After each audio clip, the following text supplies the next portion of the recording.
தமிழகத்திற்கான நிதியை தர மறுக்கும் ஒன்றிய பாஜக அரசுடன் முதலமைச்சர் ஸ்டாலின் இணைய மாட்டார் என்று திமுக துணை பொதுச் செயலாளர் கனிமொழி தெரிவித்துள்ளார். அருந்ததியர் சமுதாயத்திற்கு 3% உள் ஒதுக்கீடு வழங்கிய உச்சநீதிமன்ற தீர்ப்புக்கு உறுதுணையாக இருந்த திமுக அரசிற்கு பாராட்டு விழா கோவில்பட்டியில் நடைபெற்றது.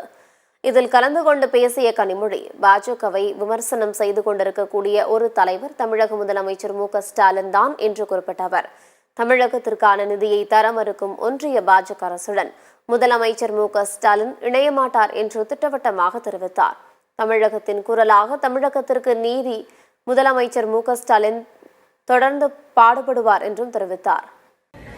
எப்படியாவது பழுத்தை நிறுத்திவிட வேண்டும், அந்த குரலை நிறுத்திவிட வேண்டும் என்பதற்காக இன்று தமிழகத்திற்கு வர வேண்டிய எந்த நிதியையுமே தரமாட்டோம் என்று நின்று கொண்டிருக்கக்கூடிய அந்த ஒன்றிய அரசோடு தலைவர் கலைஞரின் மகன் தலைவர் கலைஞரின் ஆட்சியின் நீட்சியாக ஆட்சியை நடத்தி கொண்டிருக்கக்கூடிய நம்முடைய தளபதி அவர்களோடு இணைந்து போகக்கூடியவரா என்ற கேள்வியை இப்படி கேள்வி கேட்பவர்களை நோக்கி நான் வைக்கிறேன்.